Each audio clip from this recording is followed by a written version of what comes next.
Let's talk about sex. Oh, let's talk about sex, baby. Sex is intercourse between a man and a woman, but there should be penetration.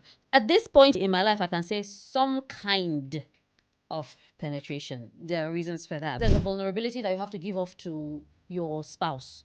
You're naked, I'm seeing you as you are.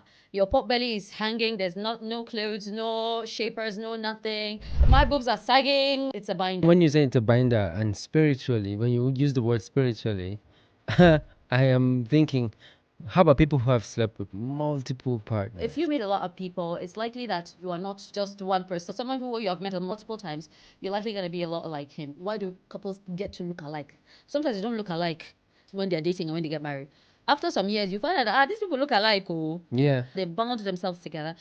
They've met frequently. Their bodies are one because they have had a lot of sex. We are clay, we are malleable, we are moldable. So probably the molding is still going on. Yeah. As we are having sex, we are hugging, we are squeezing, we are exchanging a lot of things. We need to look like each other. If you meet 100 guys, there's a little bit of them. I mean, this life is spiritual. People put it on social media, can you go for 1 hour, 2 hours? I mean, I think it's unrealistic. Would you advise a young girl to marry like an elderly man? Hey, that put me in trouble. Hey. Off the top of my head, I'll say it's not advisable. Your 60s, I'm in my 20s. Okay, as my husband, I'm supposed to give you my body, right? Yeah.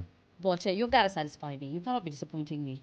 In my 20s, I kind of liked the idea of sex. Mm. And it came to me often compared to now. There are people who have resorted to masturbation. As far as masturbation is concerned as well, it could distort how you need the sex or how you want the sex to be done. I think the tendency is that you rely on yourself more and not need your wife to do the satisfaction. But then, which one is better? To cheat or to do masturbation? If worst comes to worst. I will choose. This is a journey that we are undertaking with you. And it is sad to know that a majority of you have not subscribed to this channel. Please subscribe to this channel. And for our guest today, she wrote an amazing book, Silent Battles. You can pick this up in a link in the comment section. Please pick this book. It will help your marriage, it will help your relationship, and you will thank me later. Thank you very much. Elisabeth Sati Abdusalam, Yeah. you are welcome once again Thank you. on the show. Be here once again. The last episode was a blast. Thank you. Yes, and I'm glad you accepted to do a part two, even I'm on short glad. notice. And thank you for inviting me. Yeah. Let's talk about sex. Oh, you know the way he said it? The old song just came to my mind. What's the song again? When we were younger, we were not supposed to sing it because there's sex behind, but it was like, should I sing it? Yeah. Let's talk about sex, baby. Oh, yeah. With the way he said it. Just came to my mind. I think I've heard that song. Yeah, you should. I think you should have. Yeah. Yeah. What is sex? Can you give me sex in your definition? Okay. Yeah. Okay. As far as I'm concerned, sex is just intercourse between a man and a woman. Intercourse means, So it's a man and a woman. well, yes. Okay. I grew up in the 80s. That's what we were taught. So I'm going to hold on to that for as long as probably for the rest of my life.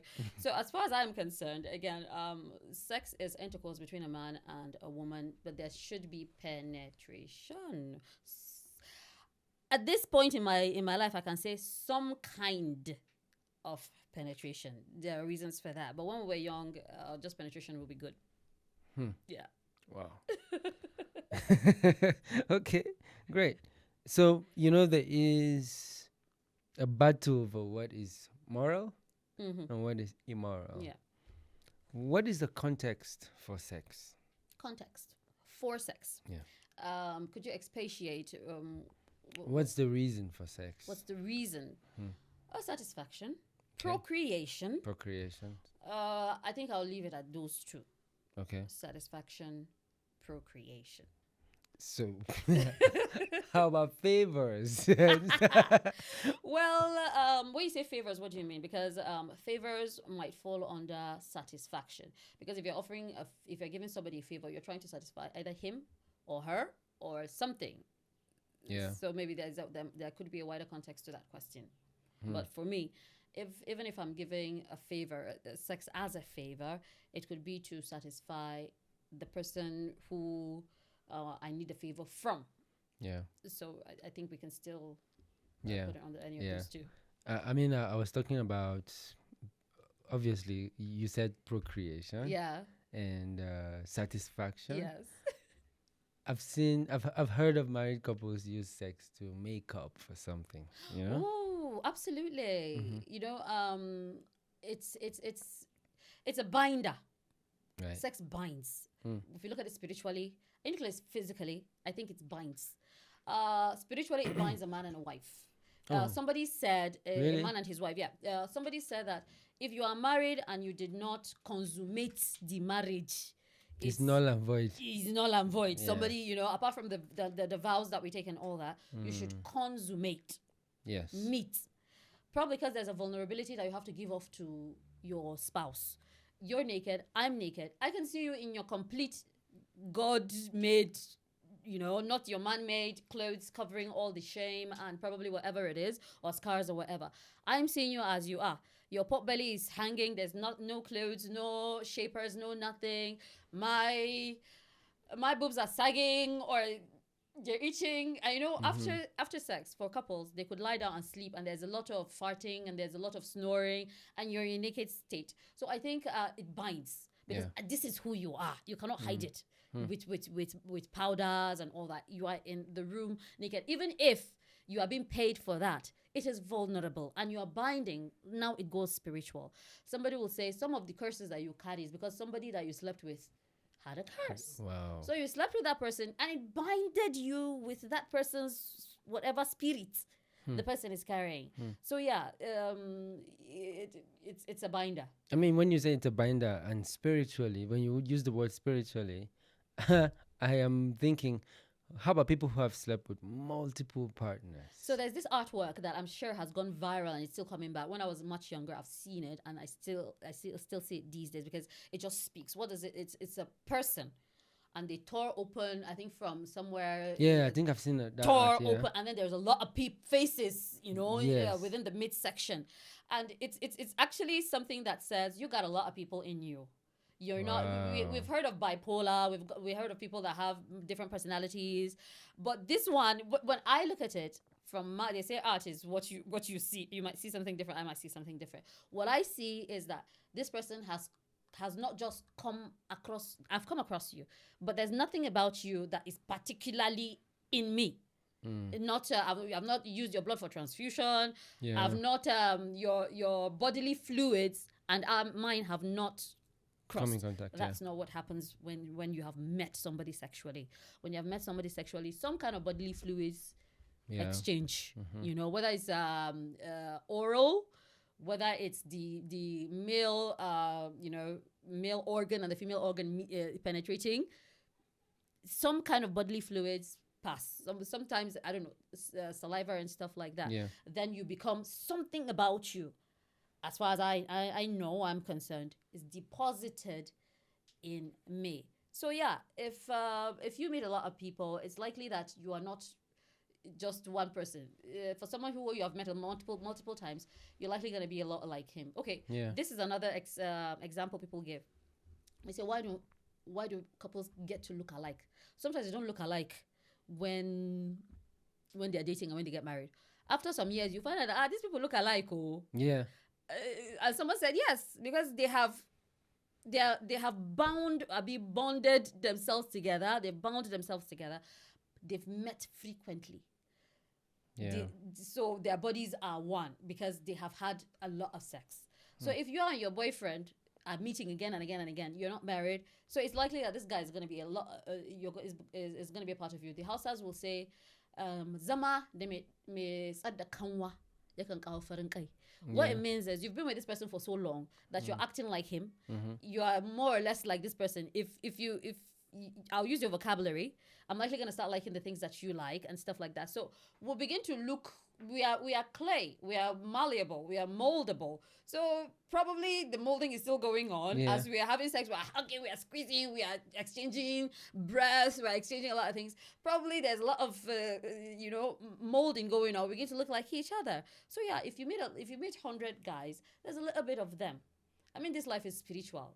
Yeah. Let's just be honest. Why? Why is it spiritual? Even if you are not a religious person, where did you even come from? Where did you come? Where are you going to? You must die. Yeah. So it's gotta be spiritual. I mean, even if we are leaving this body into another body, how does it transfer? So when we do things like that are not generally being talked about, it's a hush. Yeah. I believe that there's something very mysterious about it, and I can only say it's spiritual. So if you meet 100 people, there's a little bit of them, some a lot. Even when you look at the faces on that artwork, some were more pronounced than the others. Probably because just to show that this person has met more of this guy than she has met, or he has met more of the other girl. So yeah, I think so. So you make it sound like a sacred communion. Well, it is, if you ask me. I think it is. Yeah. Yeah. I think it's sacred, a sacred communion, because, okay, a lot of cultures don't allow you to just go around sleeping with everybody. A lot of cultures. I don't know all the cultures of the world, but I want to believe that, not allowing you to do that brings order. That's one. Yeah. It brings order to your society. That's one. Because you're going to sleep with somebody's son, somebody's daughter, and you're just giving birth. Yeah. It's disorderly. That's one thing, and it's got to be sacred, because like the illustrations that he gave, you are going to be this person somehow. You're going to be this person. You need express permission. Some cultures look at our elders as sacred. Yeah. So they have to give their blessings. Yes. That much. And then some others, it's got to come from God, because you need God's help to give yourself to another person. These are things we don't fully understand. We understand a lot of it, but I gotta say, not too much of it. The simple one that we know is, I'm meeting you so we can have children that have a little bit of you, have a bit of me, and somehow they could have luck because they have a little bit of me. Somehow they could have bad luck because they have a little bit of you. Yeah. So there's a lot of spiritual coming together because you're a spirit. Yeah. I am spirit. So I think it's living in a body. Living in a body. So we're going to bring your spirit, bring my spirit, put it, because the first breath that God gave was to Adam. And that was the only time we know that God breathed into a man. Yeah. So what happened to that spirit? It became a little bit of Adam, a little bit of God in Adam, and then the spirit of Adam in his children, his own children. So it's that breath that became a lot of breaths, but then your personality, you could make that breath to be whatever it is, because you decide to follow evil or good. So you yourself, just like the devil was one of the greatest creation that God honored in heaven, and he decided, I don't want you, I want to be me, and he became very, very evil up till today. He has become a problem for us. It's the same thing that a lot of people can do with the same spirit that is in them. You can decide, I want to be evil, and then you pass it on to your children. That child will decide to follow you or not. So I think, there's some kind of sacred, and there should be some kind of sacred communion from parents, from God, just to make it as sacred as it should. The blessings and the prayers and all that. Yeah, so I think it's a sacred communion. Can I safely say that when you have sex with somebody, it's like the equivalent of marrying that person? I think so. I've told some of my adolescent children, don't have sex first. If you do have sex, you should have sex with someone that you know you can spend the rest of your life with. Because the general repercussion is, what if she gets pregnant? What are you going to do with that child? Yeah. What are you going to do with your life with this person? Because you're somehow connected forever. Even if she goes on to marry someone and you go on to marry someone, this child has connected you people. So it's something that I have grown up to be told, that leave it until marriage. And all the reasons that I have looked for to allow other people to do it, because out of maybe some people will not get married, but they have sexual desires. Okay, you get tempted. Sometimes the best thing is leave it for marriage. There's a lot of problems in the world already. You don't want to create more for yourself or for whoever you might bring out of that, meeting. So I think you could say marriage. Like I said at the beginning, if you do not consummate a marriage, A lot of people feel, are you even married in the first place? It's just something that should be done in marriage. So if you, as much as you can, leave it for marriage. So would you say that if I've had sex with this person, I should make efforts to marry that person? Whew, Let's say that's the a mistake tough has one. been done. That's a tough one. It's a tough one because you had sex with somebody. You should love her enough to share your body with the person. That's number one. However, marriage is something that you're going to do forever, and then there's this feeling of sex. It's like hunger. You are feeling hungry and you eat. You're just trying to satisfy your hunger, you know. So for me to come outrightly and say marry the person because you had sex, I'm not gonna say that outrightly and say marry the person because you had sex with her. I'm gonna take that having sex with the person as you made a mistake. If you want to marry, is a different ball game. Marriage is a different ball game altogether. You gotta know that you want to stay. There are a lot of people out there that just want to satisfy. Like I said, it's like hunger. But staying in marriage, it's having sex with one person in the Christian way. It's having sex with one person for maybe you're going to live to 80 and you are 25. You're going to have sex with that person forever. And she's not going to be as fresh as she was. She's going to sag. You yourself. Your libido is going to either spike and then come down and spike and come down. So it's a lot of commitment as far as sex is concerned. But when you meet a girl, I don't have to love you. It's not supposed to be like that, but again, sex is like hunger. I'm hungry. Can you give me sweet? Can you give me just sweet? I just want to satisfy. What do you have? It's not what I want to eat at that time, but I can be hungry. If it's not pounded yam, I will not eat it. That is more like marriage. If it is not you, I don't want it. But sex is like, what do you get? Give me the hunger. I will die. They tell me, say, make I wait. That is more of what sex is about. And so when you are married, you should know that pounded yam is your food forever. And sometimes when you pound yam, that yam pound that you bought can get worn out and will not pound your yam like it used to, and you will have that pounded yam. And that sounds more like marriage. Hence, I will not say just because you had sex with a girl, go ahead and marry her. I'm not gonna say that. But if you love her and you want to consider that, then you go through the rigors of having a counseling session. The reason for having counseling sessions is because, oh boy, the Bible says, the heart is deceitful above all things and beyond cure. Who can understand it? So the butterflies that are telling you, oh my God, you love this girl, you need to prove to yourself, prove to her family that you are ready for this. Okay? Yes. Hence, you should go through people who have trained themselves to know the right questions to help you to answer before you go into the marriage. And you yourself has to understand the nitty-gritties of marriage. It might not be your marriage, but as much as you can understand it from experiences and all that. But when it's sex, have it go. Tomorrow you see this girl and you're wondering, not this girl, me. I beg, no, it's not possible. Because it's physical, it's more physical. It's also physical as much as the spiritual nature is maybe, you binding yourself with somebody. But it is satisfaction. It is you coming. She came, he came, now I can think. Because sometimes it looks like as if that thing has its own brain when you really want to have sex. So you ease. You ease yourself so they can think clearly.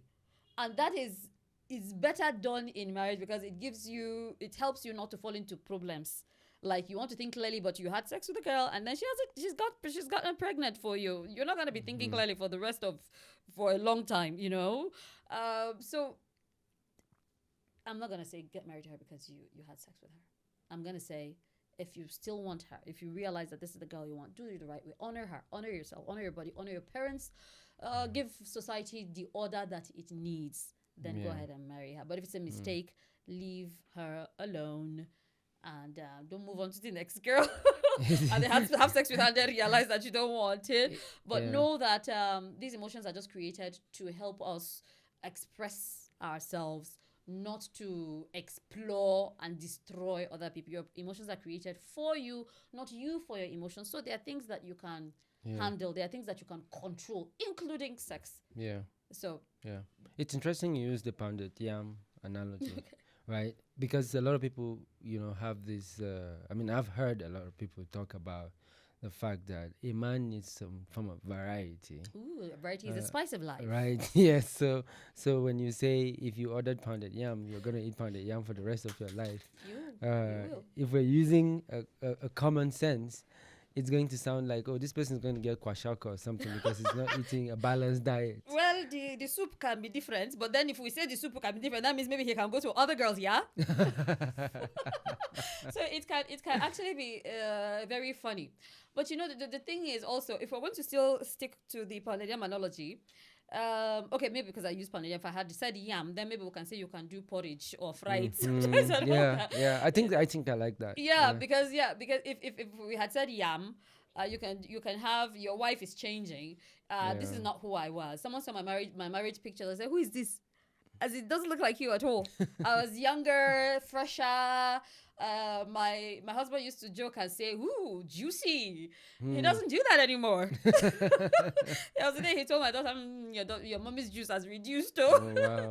But that is the juice that he's whether the juice is stale or not, he will have to take his stale juice like that. Yes. So and then as we are growing older and more experienced and stuff like that, even the sexuality between a man and his wife, it changes.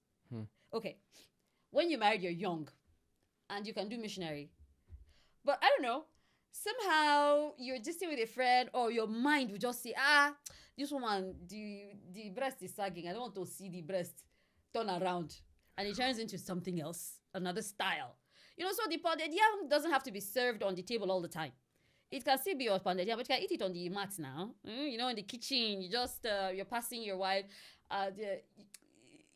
She's gotten a little bigger because maybe she's had a child or two, or even age. It makes us, and you find out that, ooh, so your ass is out now, and then it makes you, you're feeling a little different, a little roundness, a little firmness more than it was when she was all straight and the boobs were a little smaller and stuff like that. So I mean, come on. You've eaten life now. Do you want to eat life like that all your life? Yeah, sometimes the oranges are sweet, normal orange. Sometimes it's a little sour. It's all good for your health. Yeah. One of my pastors gave us one story. He said a man went out to buy a brazier. It's bra, right? Brazier. So people went, what is that? So he went to buy a bra for his wife. And he doesn't know her size. So what he did is, in the morning when he hugged her from behind so that he can get the size. So he got the size, and then he held his hand like this so that he can go all the way to the market. So on his way, no quarter. He said no, he will greet this person. Then he'll continue. Okay. At the end of the day, he realized that he bought the bra because he didn't want child. He wanted to surprise her. He bought the bra and everything, but then they were smaller. And they were, so you want a slim girl and all that, no. blah blah blah, and stuff like that. But he had noble intentions, and all that. That's just by the way. But the truth about it is, your wife will change. Yeah. You will change. You might get a pot belly. I never thought I'm gonna like someone with a pot belly. I never thought I'm gonna like someone with a bow leg. But I used to tell my friends, bow leg don't look as good as it does on my husband. He's a little bow. And it gives me this sense of maturity that he has a big belly and that I'm doing a good job when it comes to his feeding and stuff like that. I'm an African woman, pardon me for that. Yeah. But he's gonna change. I'm gonna change. We have to find ways to be sane and keep our marriage working and both of us satisfied. So you can feel free to look at ways that you can turn your husband around or turn your wife around and still have your pounded yam in a different place, and stuff like that, and enjoy it. Yeah. Why I asked that question is, let's come back to the African culture. Okay. Right? Before the advent of the missionaries and the amazing work they did, right? Especially Christianity. Yeah. We're living in this African tradition, beliefs and practice and religion where a man had several wives. Oh, yeah. And one of the things I stumbled on was that they had several wives because they needed several children to work on their big farms. Exactly. So the more children you have is a symbol of more wealth, Yes. right? And Yes. the people that need to man that wealth and take care and cultivate your farm for you, Yes. right? So I read this journal of the first missionary to my village, Johanna Vinstra. She was an American from New Jersey. Okay. She was 25 years old, I think. Oh, young. Never been married. She came to this place was formerly Sudan, Okay. right? This whole place Yeah, was yeah, Sudan yeah. Okay, before. yes, that's right. That's why we have the Sudan Interior Mission, Sudan United Mission before Nigeria was ever carved out. Absolutely. Right? Yeah. So she said she as an American, a conservative American, young, never married, now found herself in an African culture where all the men have multiple wives. Yes. And then the Bible charter says the elder has to be the husband of one wife and all of that. So she said when they were setting the church structure, they had to close their eyes at some point and say, we don't care how you do it. Just come with one. Oh, wow. But okay, let me let you finish. Right, yeah. So, I mean, she left several questions that she was hoping the church could find answer to subsequently, because she came from a different culture. She came from a different background, and she grew up as this girl who was taught the Bible, right? So all her thinking was, this is what the Bible says, and this is how it will be done under my watch and all of that. But up to now, the church still has not been able to navigate that issue. So the question is, do you think there is room for that to happen in modern day Christianity? Multiple wives? Yes. Okay. Right? If you, especially if you're not going to be an elder. That's a good one. Right. Yeah. Okay, I was waiting for you to finish because as far as I know, the Bible actually says if you're going to be an elder, you should be, you should be the husband of one wife. Yeah. Actually, but that became like, I don't know if there are parts. Some people say there are parts of the Bible that some Bibles are not complete. That there's another Torah. There's another, So I don't know if those ones actually address having multiple wives. But as far as I am concerned, I've come to open my mind to just let me put it out there. I admire large families. And when I say large families, I'm not talking about children. I'm talking about multiple wives. Really? Yes. I do. What's your admiration? They fight all the time, The large family. Okay. The idea of a large family. Yeah. I've come to like it. A lot of families fight. The wives fight and divide the family. Hence, no. Okay. Yeah. And there's division among the children. It causes division amongst the children. Yeah.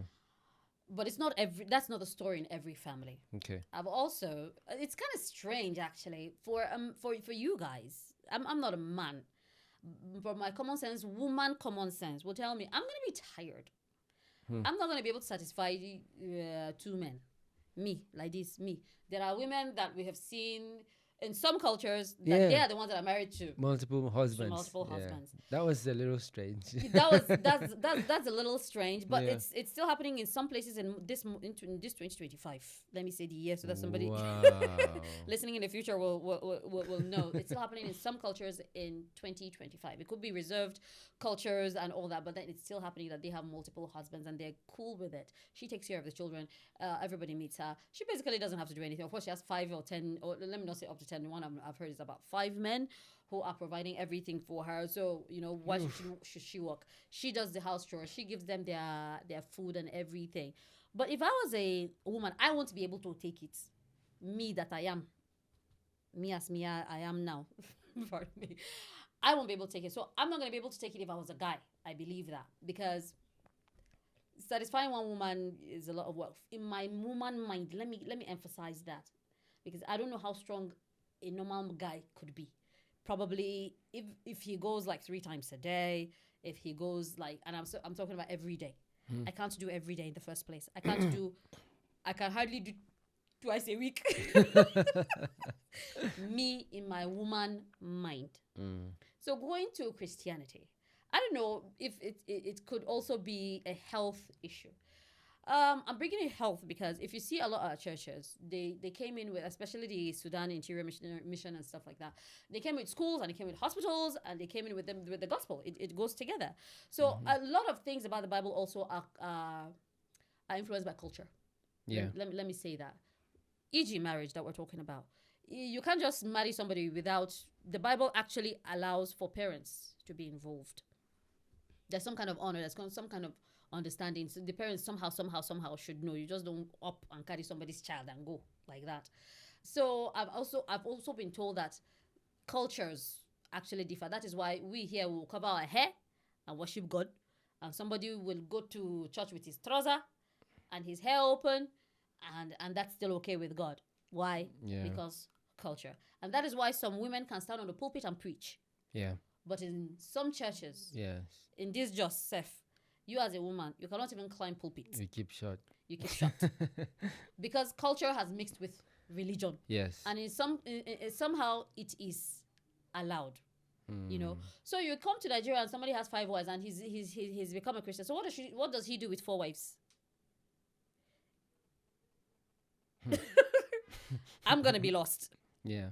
As a missionary, as somebody preaching to somebody, I'm not gonna know what to tell him. Does that mean God is not gonna accept him? Somebody will say there's a design for people like that. There's a design for people who before Bible times will be judged. Yeah. So I believe that even before you know Christ, there's a design for that. But honestly, outrightly, Yeah. you went to School of Theology, so you know Bible more than I No, do. come As on. far as I can say, as far as maybe theology is concerned, with the spiritual nature could be contestable and stuff like that. Me, from the Bible that I've read, you have said it.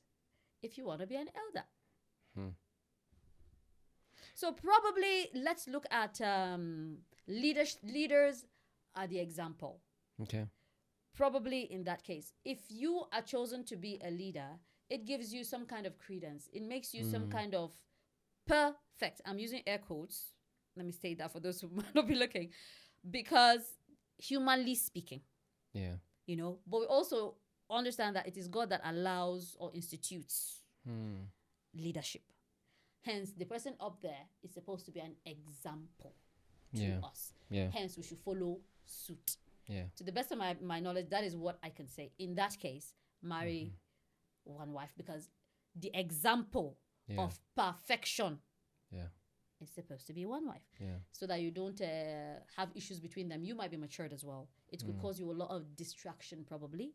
Yeah. As a man. Yeah. And do I want my husband to have another wife? Someone will be asking that question. Do I want my husband to have another wife? I'm not my husband. I'm not going to make decisions for him. Let's be straight. Jesus said in the beginning he made them male and female. Yeah. Right? Yes. Like that's the original intention of God. Absolutely. Right? And over the years, I have come to understand that human desires are insatiable. Absolutely. Right? And I think the discipline of having one man, one wife is to be able to, put yourself under check, right? Absolutely. There's a level of self-control that needs to come in. Absolutely. Right? I mean, I've heard of Muslims who, although they have the backing and the religious right to have up to 4 wives, they choose to stay with one. Yeah. So they'll be able to discipline themselves and their fleshly desires Nail and on the head. bring it under control. Nail on the head. Right? Yeah. Yes. So because you will never satisfy Absolutely. that desire. I agree. Never. Absolutely. You can have 100 wives as Yes. much as you can, but you will never. Right? Yeah. It's a bottomless pit. It's a bottomless pit. Yes. I agree. Right. Yeah. So, and it is a type and shadow. Marriage is a type and shadow. The institution of marriage as instituted by God, because that is the foundational institution. That's right. Because from there comes the society. Because a child is born in a marriage, right? So God instituted marriage so that man can learn about his faithfulness. That's a great one. Right? Yeah, that I am faithful to you. Right? And against all odds, I'm not going to abandon you. I'm not going to desire someone else. That's right. Right? Even with your frailty and weakness, I still choose you. even when you knew nothing, even when you didn't deserve, you know? That's a great one. Considering, you're, well, the thing is, because we're talking about, is this a Christian context thing and stuff like that? But what you said is absolutely true. It's a bottomless pit. That reminds us of what is happening right now. First, it was okay. You can get married to a man. Then somebody wanted to marry her pet. Then I've seen someone who married a tree. exactly. So it will continue to get bizarre, and then everybody's changing his gender. Don't call me a man. I'm not a man. What? And then you are marrying me, and you didn't tell me that you were a man before. And then I find out, and it's bizarre. And even the judges are like, "What?" So you're absolutely right. It's not going to be something we can satisfy. It's like you're hungry now. It doesn't mean that you've eaten for the rest of your life. You're not going to eat. Yeah. You will want more. Oh, yeah. Yeah. So if you don't train yourself, what they call it, intermittent fasting, maybe, or fasting, or eating according to what it's everywhere. Finances, you have to be disciplined, and all that. So perfect illustration. And thank you for reminding me about Adam and Eve. I completely forgot about that. Because that was the first example that God gave. He created them male and female, which brings us to what is happening again today. Yeah. Absolutely. Yes, it's still male and female. But someone with I don't know where people get these ideas from about you can do a lot of things with the same gender and stuff. They're even changing history books. I'm saying history books because there's an originality. There's a root from where human beings came from. Yes. And those are in the history books. So if you're changing history books, obviously we've got a lot of things wrong, because then we're trying to change mindset, and then something. I mean, at first they came and said there is sex in the order of nature. Yes. Now it's like the nature is changing, right? Or it's taking like a full U-turn. Exactly. And they say no, that nature is not this nature today. Exactly. You have to change and accept these other things. Otherwise, we're And going that's to the even thing. sanction you That's the economically and do all thing. kinds of things. Yeah, it's That's ridiculous. The way they protected the thing is another thing entirely. Like I said, if they're changing holy books, they're changing history books to accommodate. There's unnatural ways of doing things. So Yeah. I think one man, one woman is a good thing. If you decide to go ahead and do whatever you want to do, that's on you. But with all the reasons, focus, and all that, just to have your mind in one place. And then, like you said, even with religions that are allowed to, a lot of them will prefer to just stay with one woman. But I'm actually thinking, do they marry more than one because of this sex as well? Because before we had reasons. But could there be other people who are getting married to more wives because they need more resources in the house? I don't know. There's a lot of questions to be asked as far as that is concerned. But as far as sexuality is concerned, you can't be satisfied. That is why we also see issues where the religions that allow for more than one wife, they'll release the other wife. Should I say release or divorce? They'll divorce one because they've probably seen something out there that they prefer, and then come. So if you're getting married for the wrong reasons, you're just going to be getting it wrong, and then keep sowing your wild oats, is that, all over the place, and you don't even know who is your child and who is not your child, and then order breaks. So a Muslim alaji once cornered me somewhere. I'm like, Kazo, I want to give you another wife. Okay. And I'm married. I mean, he's like, yeah, that's the problem with you Christians. You just yachiwe zaka lalache do mata daya. You understand that when kind he of says thing? lalache, what does he even mean by that? So he is kind of alluding to the fact that if I don't exercise my abilities right now, it's gonna get wasted and spoiled. He's coming from a very, I don't know, his own ideology was quite interesting. Well, I've not made research to that end. However, we also know that there are enhancements. Men, we know that a lot of men take a lot of enhancements because they want to exercise. But there's a natural ability of exercise that you can exercise. Yeah. Your ability, his ability, if we keep 5 men, Their abilities are different. Yes. At the same age, with the same economic background or economic backing or whatever. All of them have different preferences and different abilities. Yes. If you give this one 5, this one 5, this one 5, this one 5, the stories that will come out from those 5 men and 5 women will be different. One will be surprising people. The other one will be surprising people in the negative, if I can put it like that. So for someone to say Zakalalache and then you should exercise, I think we're pushing a lot of narrative out there, and not just you. They're telling a lot of young men out there about these narratives that are breaking them down. So this guy is taking a lot of enhancements, and he's affecting his liver, and he's on the bed. We've heard issues of he was in the hotel with his girlfriend or something, and he died. Yeah. Because what?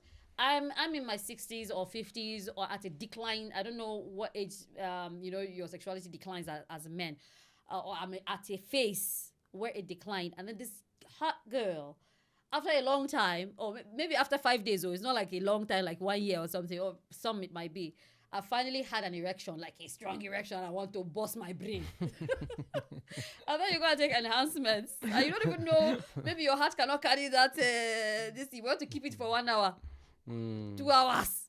I mean, people put it on social media, can you go for, I think it's unrealistic. Would you advise a young girl to marry like an elderly man? Hey, you have put me in trouble. What age range are we looking at? 50 something. I don't know, 50 something I think is still For the man. maybe, I don't know. Okay. Yeah, maybe she is in her 20s. Hey, Jesus. No. Or maybe 60 something for someone who is in her 30s. No, you're putting me in trouble. I'm saying you're putting me in trouble because I'm handling a case that is this similar. And I'm likely going to bring in some of the issues they're having here. So, but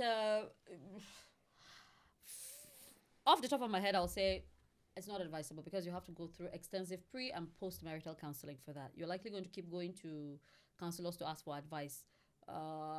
We're talking about sex. Should I stay on the sexual aspect? I think it should be incorporated. Incorporated? Yeah, because I think it's a major part. All right. Yeah. So, for people who actually have sex with only people that they love, it starts from here.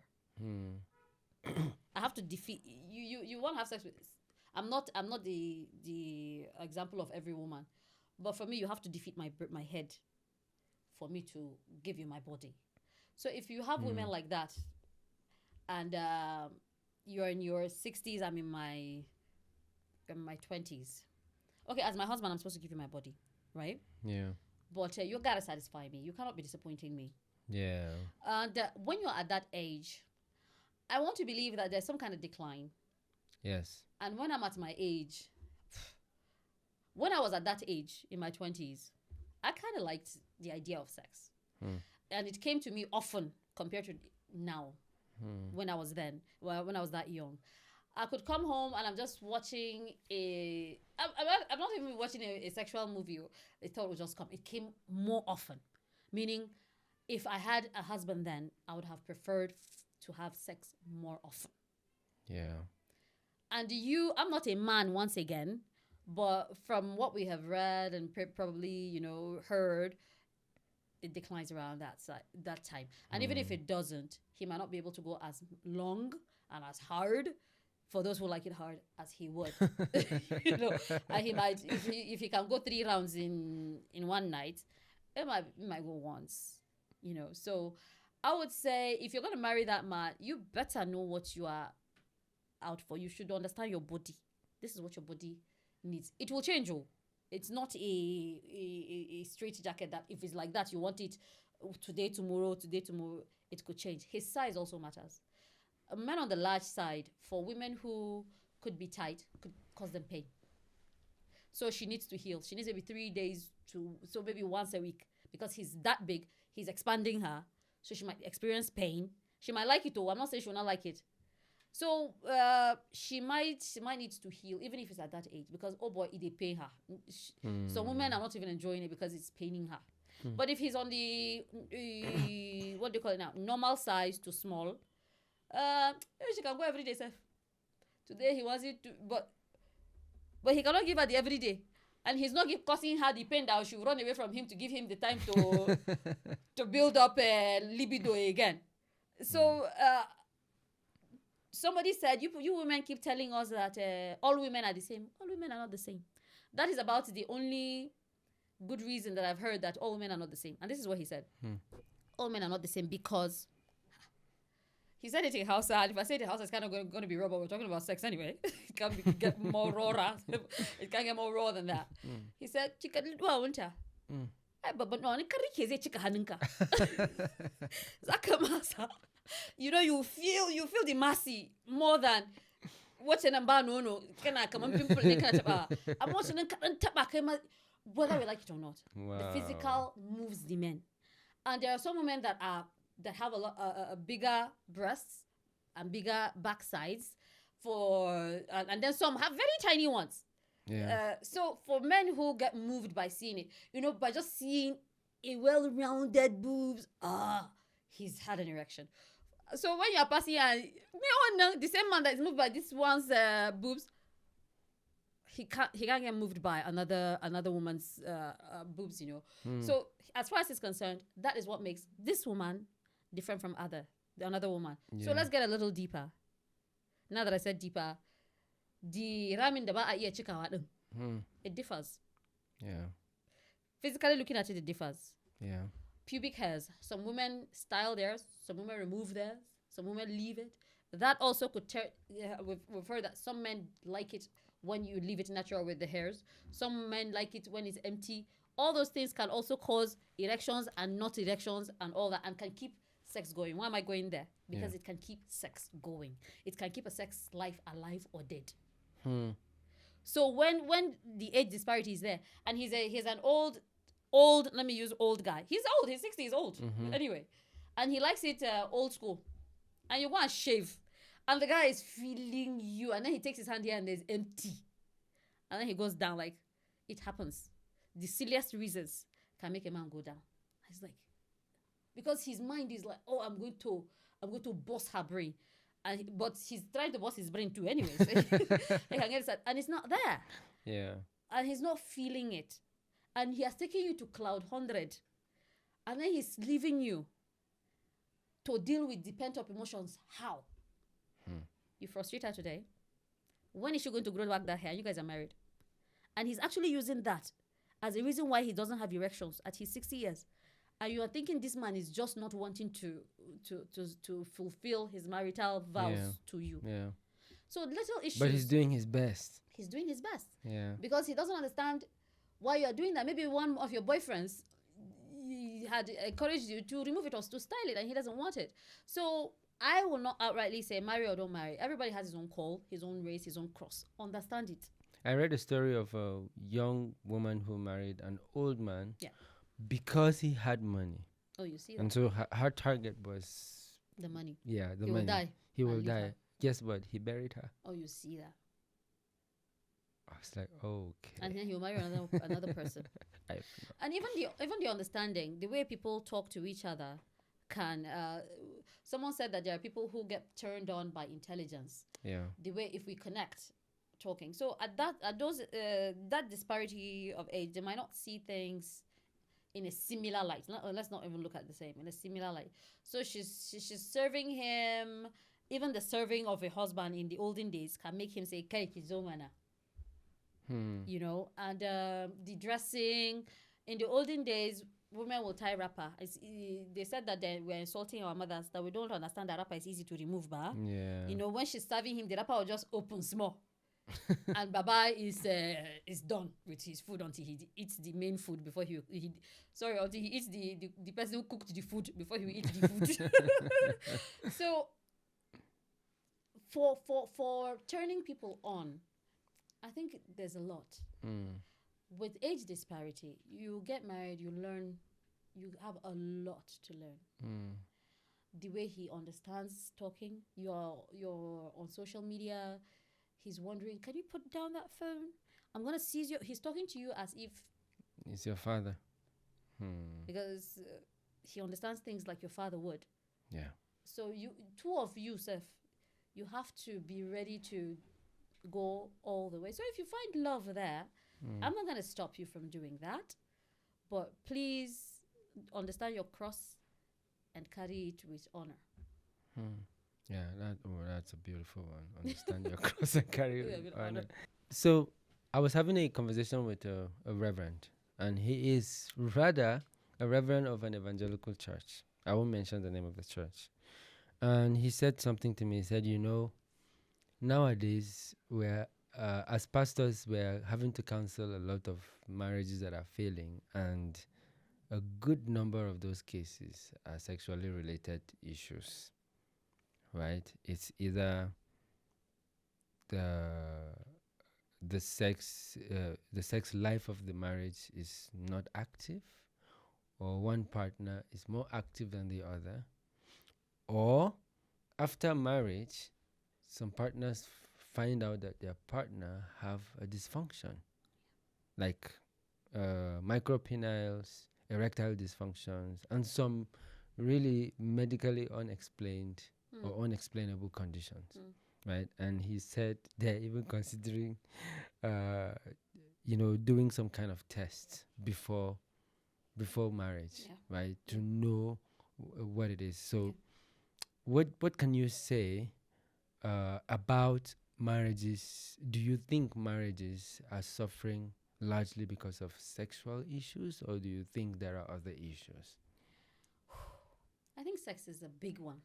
Okay. There are other issues, but sex is one of the reasons, one of the main reasons why a lot of marriages are suffering.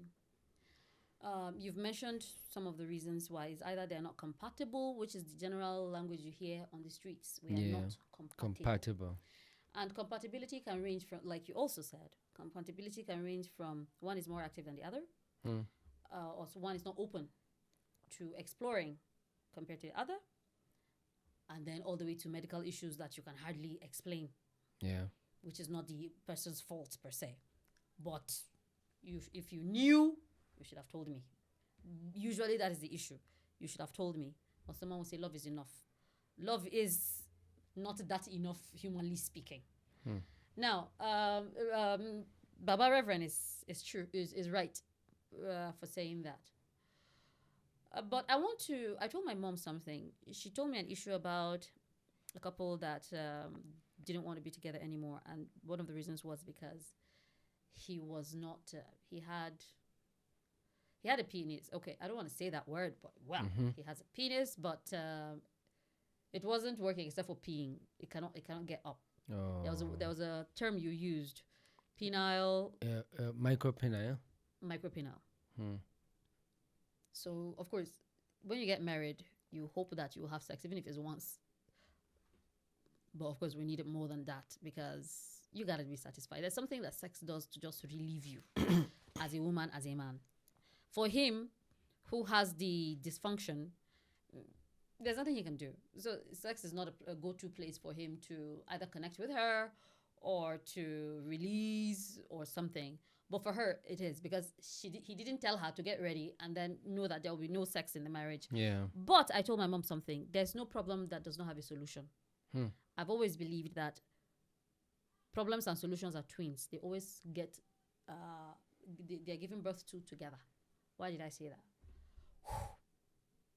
Something that I don't like, but you have to explore: sex toys. Whoa. You asked me at the beginning of this program, you said, what is the essence of sex? And I said, satisfaction, procreation.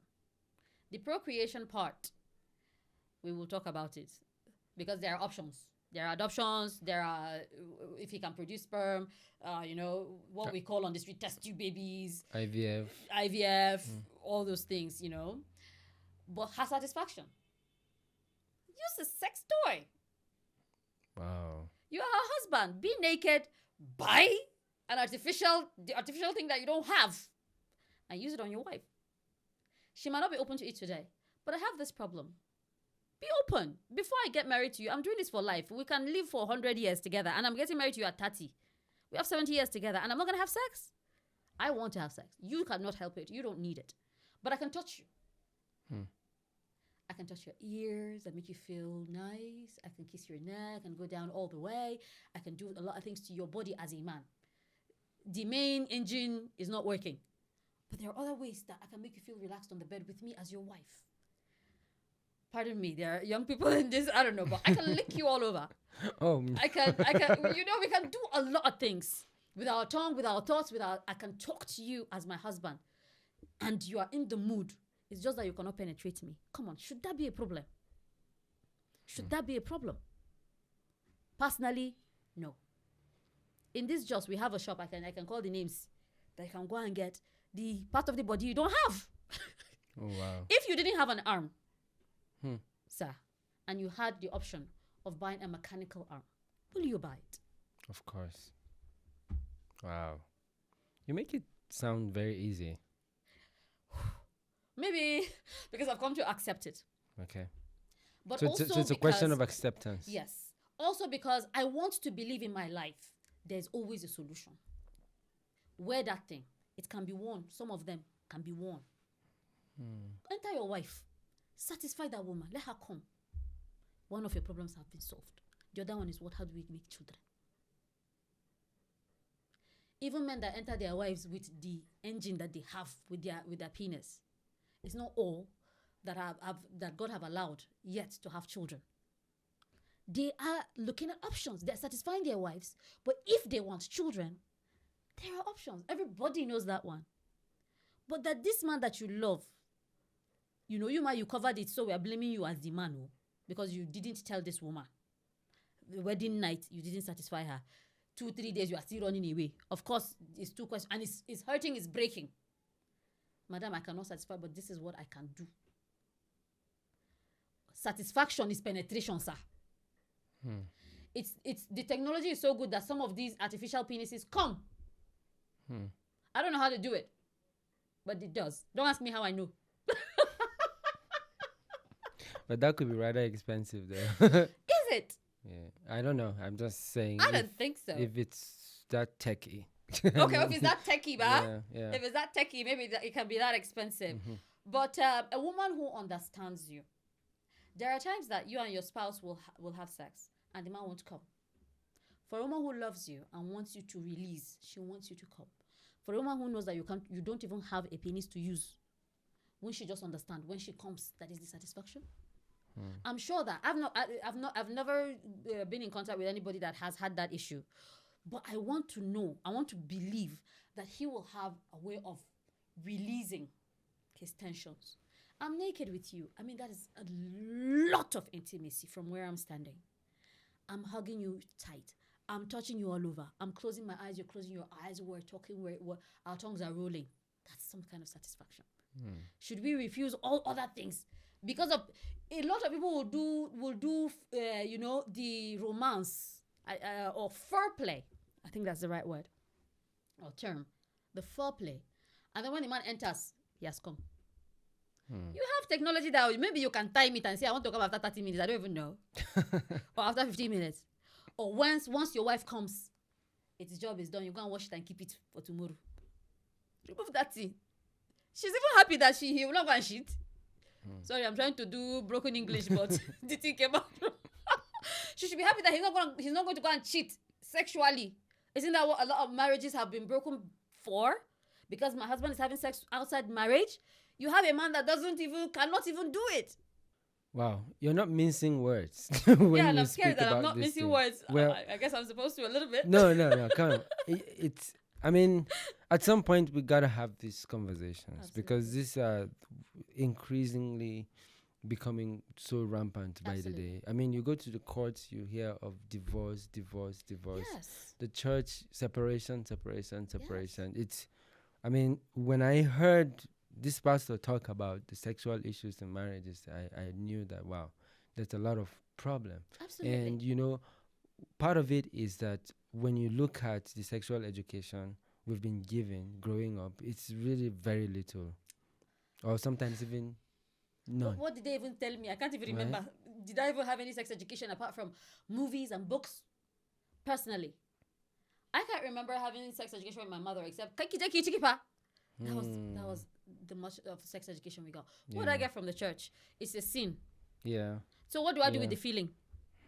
Did they tell us? Because who tells you that you're going to feel like having sex and it's a strong feeling?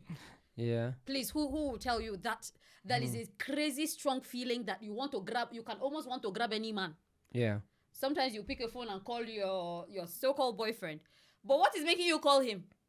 They say ovulation, hits period. That's what we say in dogs. We human beings have that too. And we have it at what age? At marriage age? No. Some of our girls are having it as young as probably 8. In classrooms are kissing. What are they doing? But they're not even supposed to know what that is. Someone is getting pregnant at that age and they're believing it has to be an older man who knows it. But these young people, where I live, there was an issue like that.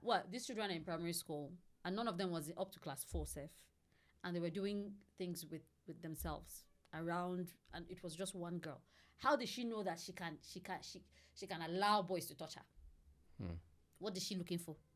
Yeah. So as far as sex education is concerned, I don't know, but probably the counselors during our time were too ashamed to tell us that this is what it is. Has it changed since they were born and the time that we were born? I don't want to believe that anything has changed. You feel it very strongly. I feel it very strongly. Sometimes weekly. It's a weak feeling, so I can easily surmount that temptation. But sometimes it comes very strongly, and I just need to lock myself in the room. I'm going to. One of my classmates in the university said, "I'll go and lock myself in the room, choke hole in the wall, oh," because he doesn't want to go and violate somebody and feel like he sinned. But what about the wall? He's violating the wall as well, anyway. Yeah. So as far as I'm concerned, like you said, these are conversations that have to be had and taught. Yeah. So that young people will understand. It's gonna come. It's gonna come to. If I say Pope now, people will say I'm going too high. So it's gonna happen to every human being, whether you have sworn to celibacy, you will still feel it. You open your mouth and say, "I'm going to be celibate all my life." It's because you know that you have to mentally, basically, kill that feeling, and it's not impossible. Yeah. Because a lot of us have surmounted that temptation by. It's almost like physical, removing that feeling and strangling it so that you will try to be sane and not go around and look for somebody that is smelling safe, but you just want to feel that hole at that moment. So yeah, there is a problem, and one of the main reasons why marriages are failing is sex. Compatibility, sir. Yeah. We are not animals. We can research. If you want your marriage to work, you want to solve your problem, you have to research. Before you get married, understand that you should be able to. We've been told now, compromise. Your mother told you that it's missionary that it makes a woman look honorable. Turn your back for that man if he wants it to go doggy. If the man wants you to get down on your knees and give him some satisfaction, is it a sin, sir? You did theology. No, I mean, is it a sin to put him in your mouth? We didn't treat sex in our Bible school or anything. Me, I want to believe it's not. I want to believe it's not. Give that man satisfaction. We understand that. Wait, in the Bible, there's nothing that shows us how to have sex, is there? Yeah. How did we even learn that thing? Yeah. I think to a very large extent, I feel what you're saying. Yeah. I understand what you're saying, because a lot of religious circles just want to have control. Yes. Right? So it's a matter of control. It's a matter of control. We want to dictate exactly what happens in your bedroom, right? Like somebody might even say, why even talk about it? Why even talk about it? Right? Why even talk about it? Right? Yeah, but it has become imperative that we talk about these things, right? The question I'm going to ask is, how do couples who are struggling with satisfying each other, maybe there's no medical condition, perhaps it's a thing of maybe feeling or nature, how do they navigate, satisfying each other without feeling burdened about it? You know what I mean? Why will they be burdened about it? Okay, because they can't satisfy each other, so I feel guilty, you feel guilty? No. Okay. Maybe one is more active than the other, Okay. and there's nothing wrong with it. There's nothing wrong with that. Yeah.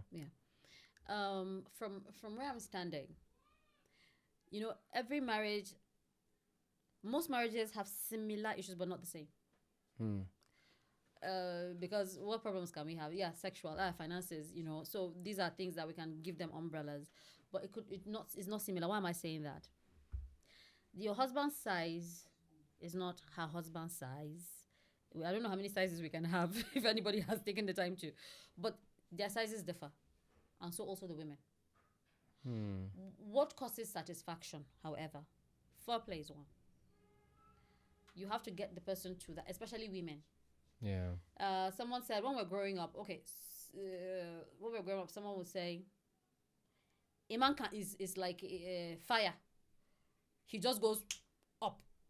A woman is like an electric kettle. Is that what they liken us to? The electric burner that will get you on it, but it's black, small, it becomes red. So meaning a woman would like you to take her there. But if a man's brain wants to have sex, he's up and he wants to penetrate. And when he comes, he will not have time for you.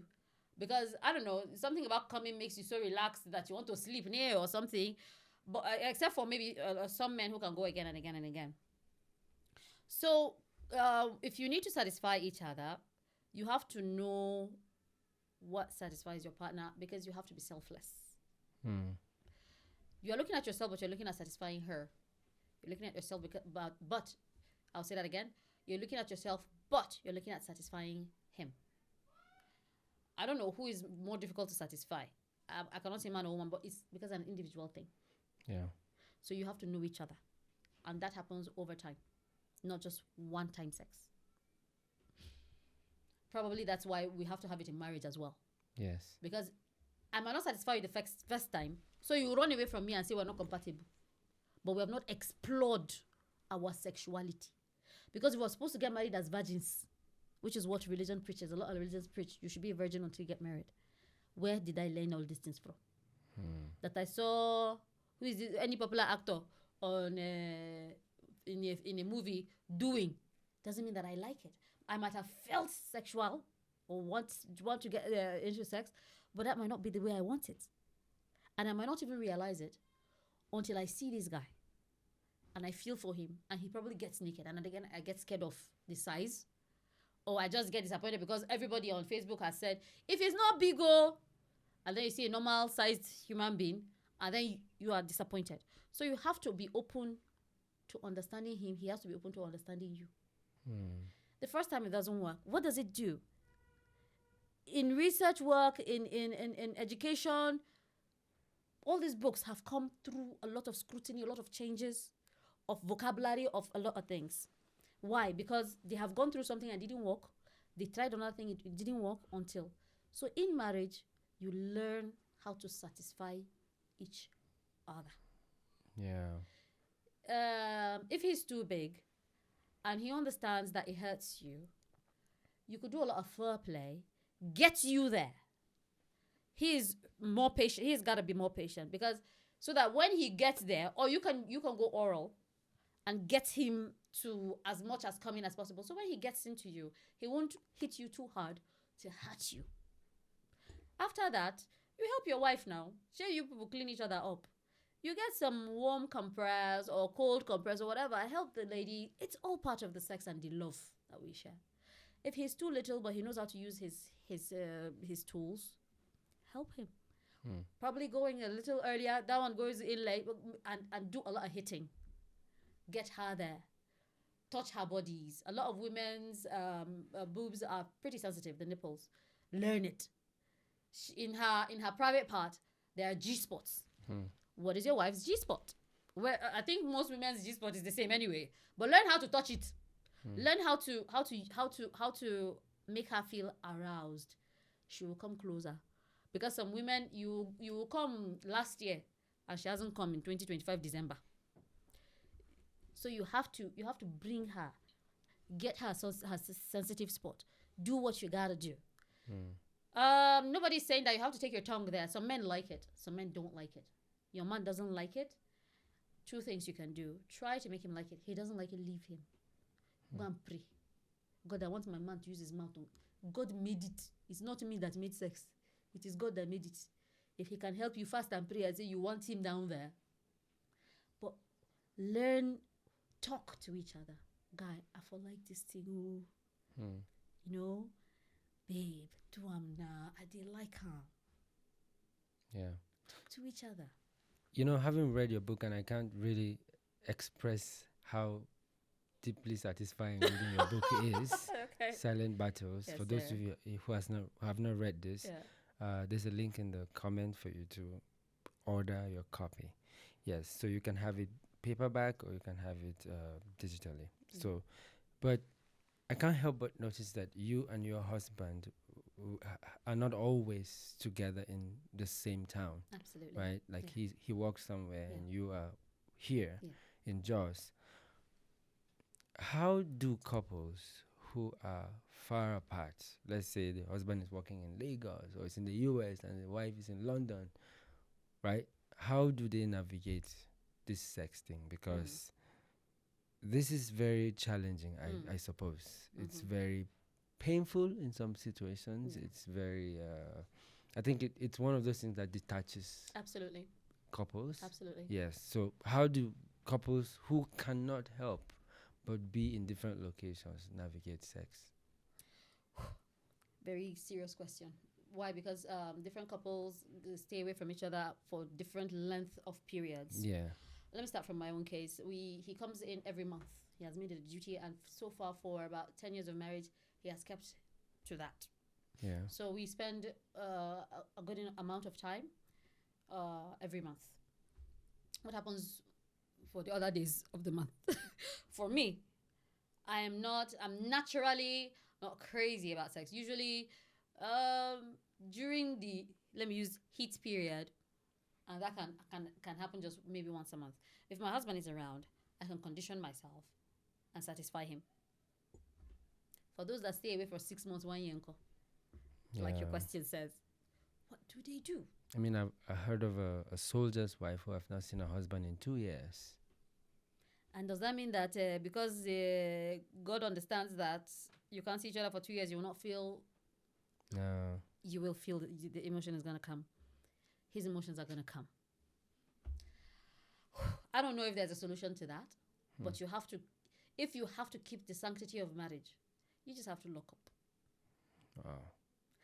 Why am I saying lock up? Because if you go into porn, it can distort what you look out for in your partner when you finally meet.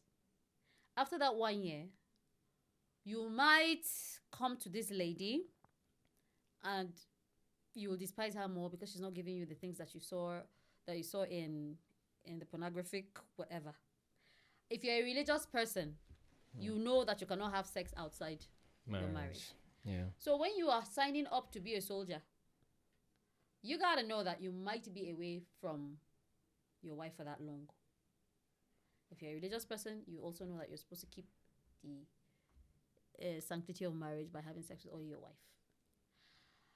I don't know if video calls, if I'm having sex with my husband through video calls is a sin or Oh my goodness. you know, because I'm trying to think as wide as I can. There was a time I was having a call with my husband and I was dressing up. My towel fell quickly. So what are you doing? My friend removed that thing early. You know, so he's not with me. I'm trying not to tempt him. And he's saying, my friend removed that thing, John. Let me look at you properly. So what if he feels like having sex? We're talking through the video. It's a video call. What's he going to do? Touch the video? Probably, I don't know. Maybe technology will help us with time so that when you're with somebody on a video call, hologram or yeah, something. I don't know, probably. But every other thing, if you're following a religion that says it's gotta be your wife, every other thing you're gonna do is likely gonna be sin, and you're looking at displeasing God now, not a human being. There are people who have resulted to masturbation. Yeah. And as far as masturbation is concerned as well, they will tell you that it could distort how you need the sex or how you want the sex to be done. I think the tendency is that you rely on yourself more and not need your wife to do the satisfaction for you. But then, which one is better? To cheat or to do masturbation if worse comes to worse? I will choose. Ah! Why are you putting me on this seat? Should he masturbate or should he? I'll choose masturbation. Why? At least he's not. The tendency of someone stealing him away from me is not there. You know, probably masturbation is a reconditioning of the mind to know that I can satisfy myself by myself. So when he comes, I'll have to do a lot of work to recondition him again that I can give you more than, or I can give you the same thing or something like that compared to masturbation. But if he has another wife, the tendency of having him all to myself all over again, it might sound selfish, might not be there, which means nights will be shared with another woman. The nights that I didn't have with him, hoping that when he comes, I'll have with him. We're talking people who are far away from each other still will not be there. The tendency of her calling him, the tendency of it's just a tricky triangle. Basically, I'm married to her, she's married to me, and I'm married to him. Because I mean, come on, if your husband is or your wife is sleeping with somebody else, three of you are together because she'll carry him and put on you now, you know. So it's like, let's just come and be family together and sleep on the same bed. Okay, so what else? Because it's basically happening. It's just that we're not doing it physically together. But he's in her bed, he's in my bed, I'm here in his bed, and he's gonna take. That's a messed up situation. It's just a messed up situation. Yeah. So, but at least him and his mind and his just his masturbation. Well, not just, but that much of the masturbation we could. I'm thinking it's a lesser evil, humanly speaking. Yeah, but can be highly addictive. It can be highly addictive, which means I, who is choosing that, might even break down and not be able to get him back the way I'm thinking I will get. I mean, I've heard of cases where people are so addicted to masturbation that they're unable to really do anything. Absolutely. Right? That's all they think about. Yeah. Everything is permissible, not everything is beneficial. Yeah. You need to release. If you release, should you do it every day now? Release now, and then temptation will come. Try to kill it. Sometimes you're even with your wife on the bed and you are feeling like having her, and probably she doesn't want to. What do you do, Seth? It could go on for a month. So what do? You just divorce her, or you go out there? Everywhere we go, there are challenges. Yeah. Try and keep yourself together as much as you can. Keep those desires, keep those feelings in check. You will be more sane and happier, and so will everyone else around you. Yeah. I mean, there was a time a very popular pastor, I think, if I'm not mistaken, it's Pastor Chris, who said masturbation was not sin. Oh, yeah. It was just, I think he rather said it was an addiction or something that has to do with your character that you need to work on. Okay. Yeah, and everywhere exploded. Yeah. People really came out for him to say, why would you say that and all of that. Is not sin. Yeah. When we talk about sin, biblically, I was thinking about it from some few days ago. And why was I thinking about it? Because some people seem to bring their strongly held onto thoughts or beliefs and say it is sin. But what are the sins biblically? Yeah. We know what they say. And like you said, the Bible is not really as extensive about sex, except that we know that it should be had within the confines of a marriage. But this guy is away for 2 years.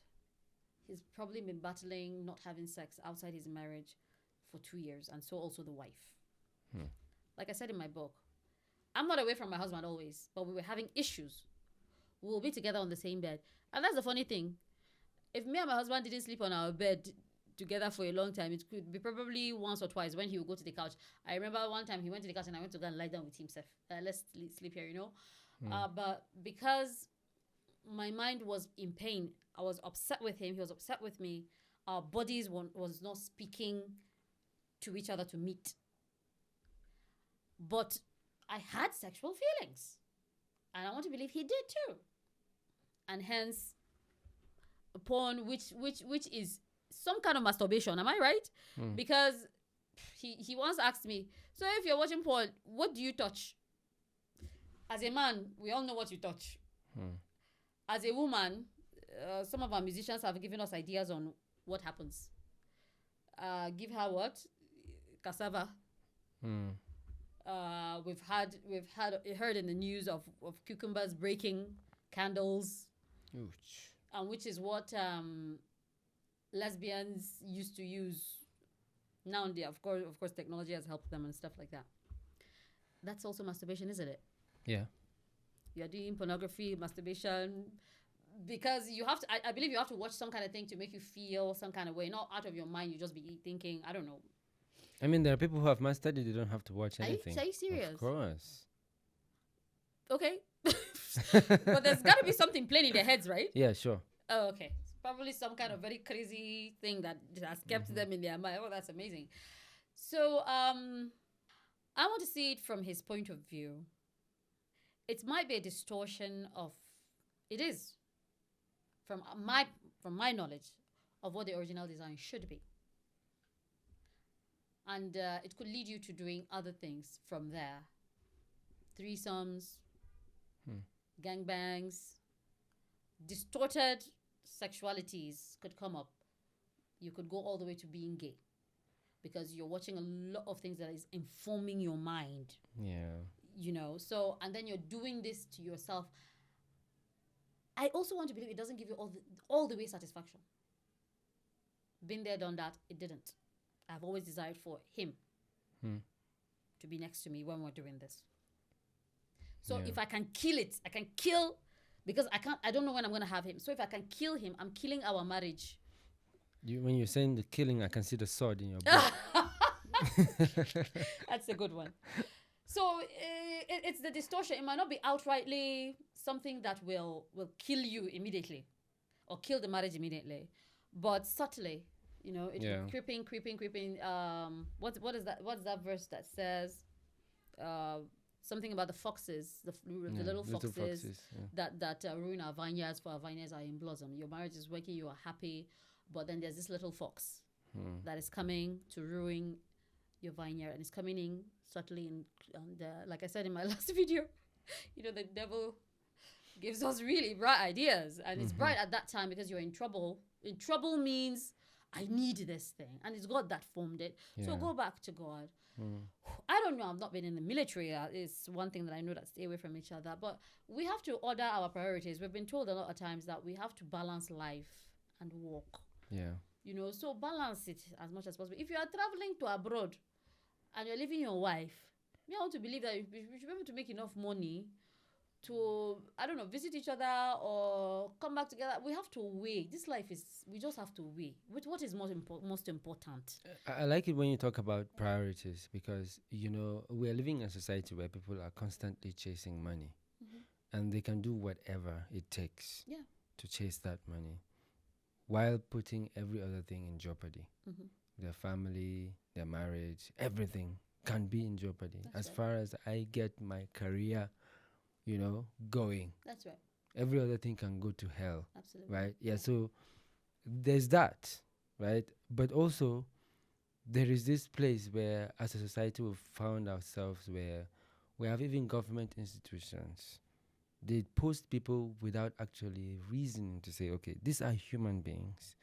These are people with family. I think that it should be a code of conduct, kind of, where the government has to also humanize some decisions and say, okay, as we're posting this person, let's make sure that this person is also moving with his or her family. Do you understand? Absolutely. Like pastors. Yeah. Pastors usually have to move with their families when they go on transfers. I don't know about the military, but I know of military when they go to war front. Of course, it's not going to be possible for them to move with their families. Yes. But there should be some form of recess or something. Yeah. There should be maybe, I don't know, 2-3 months, 5 months, or if they say go and apply when you feel like it, it's going to be an everyday thing. We might not have anybody in the war front. Yeah. You know, but... or they arrange to bring your partner over. Right? Maybe some of those helicopter rides. You know, I've seen that in prisons where what they call it, conjugal visits. Yes. Where the man begs and then they bring his wife. I've seen that in movies. I don't know if it happens in reality. This thing is a very serious issue because, you know, a lot of soldiers' wives have just made up their minds that their husbands are having affairs. Absolutely. Oh, do you blame them? Right. What we hear on the streets? I've Yeah. not been close to any military man, close enough. But what we hear on the streets is they bring them women. They'll back Wow. women and take to them. If you're a wife, what would you do? You know? So it's it makes it- That's a very hard life. It's- Imagine the man coming home with some kind of disease. they'll say it's clean ones because they have the money to. But whether we like it or not, Yeah. I think, like you said, the military should, if it's not there yet, they should give them some kind of breaks enough to meet with your And wife. ensure. And ensure. Yeah. And ensure. And ensure, yeah. Yes. That day. That's a good one. Yeah. That's a good one. Yeah. Yeah. I mean, it goes to say that as a society, we really don't value family. The structure, the institution of family. That's a good one. It's not in our value system. That's a good one. Right? Yeah. So, why I say that is there are so many other vices. I mean, Oh, yeah. even when I look at the idea of the Almajiri children You roaming know? the street, Yeah. I mean, how can I have children and I don't know where they are? And it's okay, right? And as a society, we walk past them with our eyes closed. We don't even want to talk about it. We don't even want to talk about it because Yes. it has a religious connotation. Right. And So, when you touch it, it's your life. yeah, right. Might get a bit dirty. Yeah. So, let's shift a little. Sure. It's still on this issue, Yeah. but let's shift a little. Widows and widowers. Oh dear God. That's a huge one. Right. I'll advise you remarry. It's easier for the man who is easy. a widower. True. But a widow, especially in our culture where it's not the woman who asks the man out, True. we do things a little different around here, True. right? Mm. And there are a lot of widows who are just there. And the idea that they've just gotten married and, they lost their husband, it's like a stigma. True. That is a stain that they don't know how to scrub off. Yeah. I'll give you a short story before you respond. This happened, not that, this is something that happened very close to me, right? A church I had attended, right, here in Jos. So a couple were getting prepared for their wedding, and the man became sick, critically sick. So they had initially wanted to call off the wedding till he recovers, and then the pastor said that the man is going to find his total healing and restoration when he gets married. Huh. So he encouraged them to go on with the wedding preparation. So they did. On the day of the wedding, the doctor did not consent to the man leaving the hospital to go for the wedding. That's tell you the gravity of his illness. Yeah. So he went Anyway. against the doctor's recommendation. He couldn't even tuck in his shirt properly, right? So he just came. Once they were pronounced husband and wife, they signed the document, the marriage certificate. Then they took a group picture and pictures with his wife. Then he was taken back to the hospital. Then his friends were the ones who did the reception with the wife, did everything. Guess what? That night he died. And she is now a widow. That pastor must marry me. Right. So that's by the way. In situations like that, where, and I'm not really talking much for widowers because men, always can find their way around. But women are at the receiving end of this thing. In fact, there's a conversation happening right now, largely in the church, where some people are advocating that men with good resources should absorb some of these widows. I don't know if you've heard of something like that. Marry them. Yes. Okay, so have two wives and Yes. stuff. Okay. Right. Mm. Yeah. You're absolutely right. Widowers are they can find their way. It's a man. Yeah. And then we've been told that women are out there wanting marriages anyway, so they can easily remarry if they wanted to. They also have their own challenges. That aside, widows. This care is hard. Some widows, it's not every story that is the same. Some widows could find it easy because maybe there's one boyfriend somewhere that has always loved her. 1, 2, 3 can be easily remarried. But there are quite a number that can't, and they might live long. The majority of them. Majority of them. Mm-hmm. And they will live long without a man in their lives. Even when they desire to remarry, it's not there. For different reasons. Children is one of them. Age is another one. Another man has already touched you. You know, some of our African people always want virgins and virgins and virgins. So what do? I'm going to get out of this very easily. I am married to Jesus.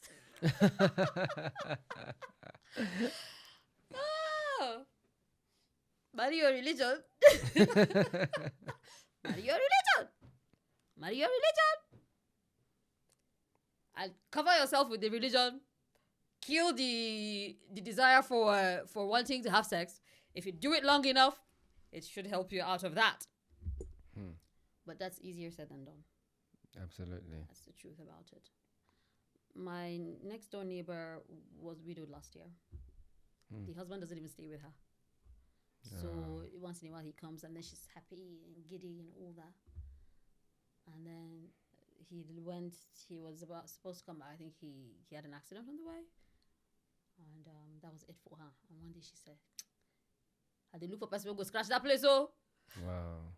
Say, sister, I don't fit to. I beg, no go carry belly for person who don't go fit talk to. You know, this is just normal gist between a neighbor and I. Sister, I go, they scratch me. They do have those feelings. And she wants to date. She has children, young children. The oldest is not 10. She has about 4 of them. Honestly, I joked about getting married to your religion. You have to. Because what else are you going to do? Lot's children did what? What did Lot's daughters do? It's Lot, right? That raped their father? Are you going to go and rape your father? You go back to your father's house. But what else are you going to do? You have to wait. You have to wait. You have to go to God and ask for a man. You at your working place, you hope that you're pretty enough or attractive enough for someone to want to marry you. But then there's a lot after that. But we're talking about how do you satisfy yourself sexually? Am I right? Yeah. Is either you go out right and sin, or you go into porn. I'm sorry. But these are the facts. Because what are you going to do?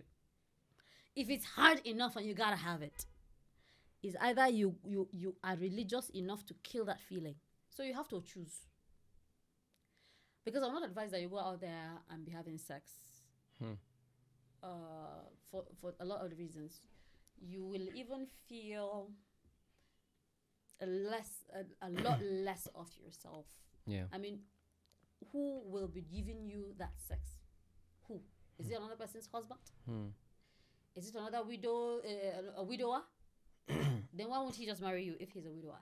If he's a single guy, what is wrong with you guys looking at the possibility of staying together for the rest of your lives? Young men there are young men who want older women. She might not probably be older than himself. There are women who have been widowed in their 20s, still pretty and all that, you know? So you still look at the possibility of that.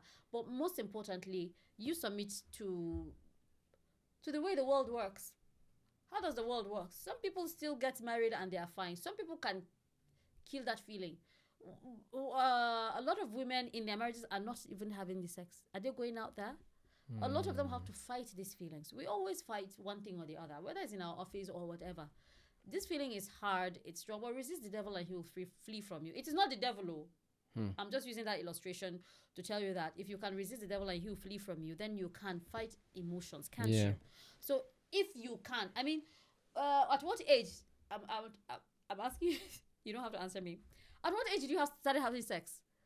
Between the time that you knew what sex was and the time that you started feeling like having sex until the time that you actually had sex, how long was that? Did you die? You get? So you can live for at least that period. No, don't carry the thing and put on your head as if it's the end of life. Sex is not the end. It's just one very strong element, but one pretty strong emotion out of life. But it's just one. There are a lot of other things to live for. Yeah. You know? So it's not going to kill you if you don't have sex if I don't have sex from now until I'm 90, 100. It's not going to kill me. So in other words, I can preoccupy myself. You can preoccupy yourself. I'm married to Jesus. Satan, leave me alone. I mean, you can. There are churches that go to church every day. You can be sweeping. You can do physical things that will make you tired and sleep. You know, we can always look at it. You have to be satisfying that sexual desire, but you're also feeding it. Starve it and let's see if it will die. What's so wrong with that? Let's also talk about another aspect. Sure. Where the spouse is not dead, but is dead. Oh, yeah. Right? Yeah. Either in the case of divorce, separation, or complete isolation or resentment. Or maybe your spouse resents you and doesn't want to have anything to do with you on the bed. I will give you a story. Again, a reverend told me this. I don't know. I have had conversations with reverends, right? And I just love to learn from the wisdom of the elderly.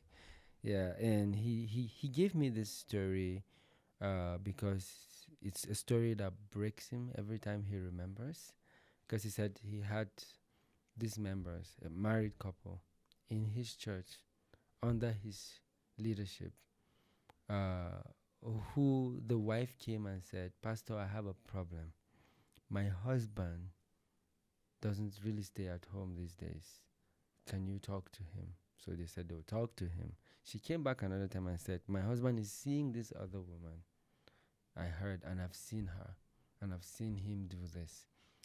Please let me leave this marriage and go and marry someone else." Then the church said, No. It's for better, for worse, till death do you part. And that's the position of the church. We can't change that. So she came back another time and said, "Pastor, he doesn't live in the house again. We hardly see him." They said, "Our position stands. As long as he's still alive, there's nothing we can do for you. You cannot go out of your marriage. You cannot marry someone else." She came back and said, "Now he has come and packed out of the house. Allow me to, marry someone who is interested," because she got someone who wanted to marry her. And again, the church said no. Then she came back and said, "Pastor, now they are legally married." Whoa. Yes, a church had married them. Right? "Allow me to go and marry my own now." And then they said, "No, this is our position." He was there, the elders were there and everything. And she said, "I want to know, why are you guys concerned about me that you don't want me to, marry?" Then they said, "We want you to make heaven. We want you to, salvation and all of that. Don't jeopardize with God's word and stuff." And she said, "I really thank you for this concern that you have." But she said, "I would rather go to heaven tomorrow and God judges me for marrying someone else than for committing adultery." You see that? Right? They were still adamant. They said no. So she left the church, went to another church, and got married.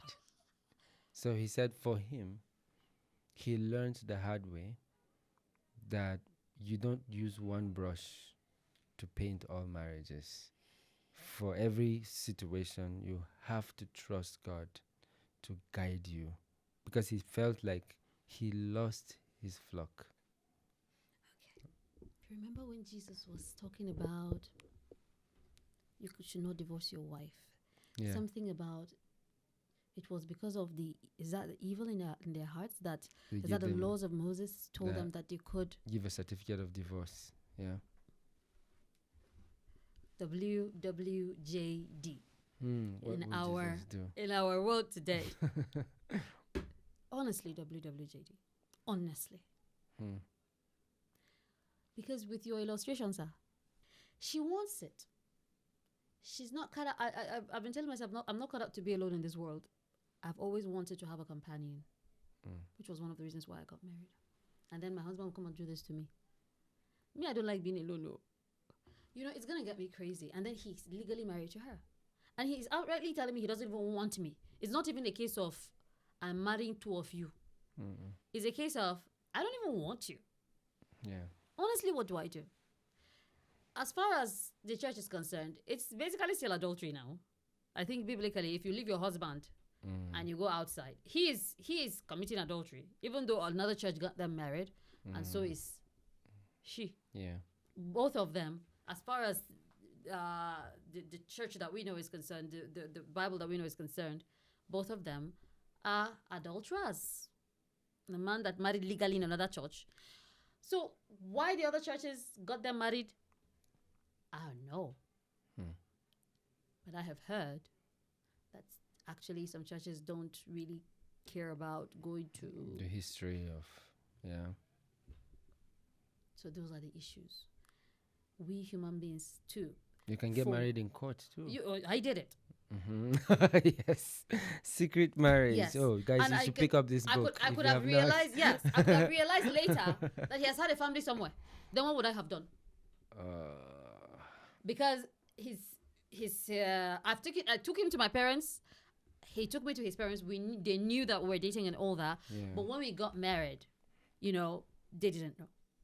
So if somebody does that and he had a family somewhere, so what do? I'm already married to this guy. So these are some of the things that you as a human being with sense. I'm sorry to say, some churches, I told somebody that I'm the church, because what's the definition of the church? It is where God lives, yeah, and God told us that he lives in us. So the conglomerate, when different churches meet, is basically we are just fellowshipping together. The building is, we decided to call it a church, but I keep telling them the church is supposed to be the temple, which I am. So a lot of these people that we call churches, I gotta say, they're just in need of followers. I'm sorry, but they are. So they will not take the time to find out what they should find out. 1, 2. We talked about the first time you have sex with your husband doesn't necessarily mean he's going to satisfy you the way you felt or the way he felt. Why? Because you got to do a lot of research to set up something and make it an authority. Yeah. So some of these churches need time to make them authority. They will go wrong probably at the foundational stage. That you went to school. I went to school of architecture. I finished. I'll go and do skyscraper. Something is likely going to go wrong. Yeah. But after 10 years of building, after 2-3 years of building, Yeah. What are we expecting? Deeper understanding. The experience. The experience. I believe it's the same thing with almost every organization that it's established by humans. But a lot of people believe that if you're setting up a church, God must have touched you. So the power of God, the perfection of God and everything is in you. And it will flow to your members. It will flow to your members. We are forgetting Samson. Is it Samson with the hair and everything? Yeah. That God actually touched him. What happened to him? So I have to say that, as much as we're hoping that the church is going to be a little accommodating as far as divorce is concerned. Yes. We understand that God says he hates divorce, and that is one of the premise why we shouldn't divorce people, our spouses. But honestly speaking, there comes a time when I believe that the church has to go back to the drawing board and do something. Yeah. You know, about women who suffer, men who suffer. Keep the tenets. Keep it concrete. Some things that cannot be shaken, that cannot be changed, keep it. But the things that can be allowed, let's allow these people to go. Yeah. Because I've also seen a situation where, because someone is a politician or has a lot of money, they're given a pass. Yes. By society, by church. It happens a lot. But then if you are just an average person, you are the person that the law is going to come hard on you. Somehow this has transcended into religious circles. Absolutely. As well. Absolutely. So you see, if we as individuals are you're the what do you call it now? You determine your future. You determine where you're going to spend eternity, not your pastor. Yeah. So at the end of the day, it's your battle. Your pastor can decide you cannot be divorced too. We will never divorce you. But you and your husband are divorced. What is divorce? Paper? Is it the paper that divorces you? Yeah. Let's be honest. You've heard about the couple that went to court for a divorce case and they came in Anko. What is Anko? What is Anko again? In Ashebi. Yes. They wore the same Uniform. and they came to court and is that the judge said, please go back, you guys are not serious. The truth about it is, a lot of these things happen in our hearts. It's not the paper. The paper is just for human consumption, for human order and stuff like that. So a lot of us are even divorced in our marriages and still living. We hardly say good mornings and stuff like that. But yeah, for us to live in different houses comfortably and probably let other people know, because that's the essence of marriage. We bring people together so that there'll be witnesses for people to witness the separation as well. Yeah. Probably that's why we have the papers and stuff like that. But if the grounds for separation can be he's beating me, when there's a beating, they will tell you to leave his house, even though they might not agree for you to marry again. They'll tell you to leave his house. Then what if the man actually says he doesn't want me? I believe in that case, the church can be counseling them separately, but let them have that breathing space. Sometimes when you leave somebody, you will miss him small. I believe a pastor once said that if he reduced the bed, the marital bed, because it was too big, if they fight, the wife will be far, he will be far, they will not touch each other. So he reduced the size of the bed so that they must touch each other. Yeah. And there's the place of touching each other and seeing each other every day and have to reconcile is also there. Yeah. But there's also some people, the more they see you and they resent you, the more. And things that they will not do normally, they will do. So one size doesn't fit all, like the person you were speaking to rightly said. One size doesn't fit all. You have to understand the dynamics. And that's why the couples have to be willing to come, and if they are willing to even come back together. But some of them will be divorced for years and then come back again. Yeah. So the church has a lot of work to do. Counselors have a lot of work to do. Yeah. But at the end of the day, I don't think one size can fit all. Yeah. But divorce is not advisable. But separation, let them separate, live a little bit apart while you counsel and all that. Give them some breathing space. And let's hope for the best. Yeah. It's been an amazing conversation talking about sex, which is more like a no-go area in so many circles, a taboo. Yeah. I didn't know we're going to have this conversation like this. For a little bit of context, especially to the married and unmarried as well, right? Because, the foundation of sex starts even before you're married. Absolutely. And we're living in a world where it's becoming norm. People just see their body as just objects where I can just share with anybody and who cares? It's my body, who cares? People don't really pay attention to the fact that this is a spiritual journey. Is your body, where did you even go and buy it? Who gave it to you? Yeah, right. So, thank you so much for this explosive episode and for pouring your heart out and for going as detailed can be. This is probably one of the most detailed conversations I've had with anybody about sex. And it's amazing that it's coming from you, dressed the way you are dressed. Right? Yeah. So, guys, this is a journey that we are undertaking with you. And it is sad to know that a majority of you have not subscribed to this channel. Please subscribe to this channel. And for our guest today, she wrote an amazing book, Silent Battles. You can pick this up in a link in the comment section. Please pick this book. It will help your marriage. It will help your relationship. And you will thank me later. Thank you very much.